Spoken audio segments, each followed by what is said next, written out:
सल्लल्लाहु अलैहि वसल्लम ने अपने हाथों से रखी।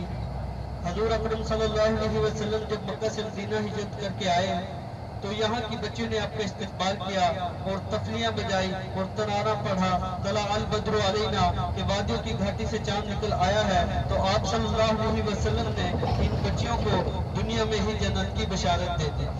जब आप सल्लल्लाहु अलैहि वसल्लम मक्का से मदीना हिजरत करके आए तो हर सहाबी की यह ख्वाहिश थी कि आप हमारे घर पर क़याम करें। तो आप सल्लल्लाहु अलैहि वसल्लम किसी को नाराज नहीं करना चाहते थे, तो आप सल्लल्लाहु अलैहि वसल्लम ने अपना ये फैसला अपनी नागा ऊँटनी पर छोड़ दिया।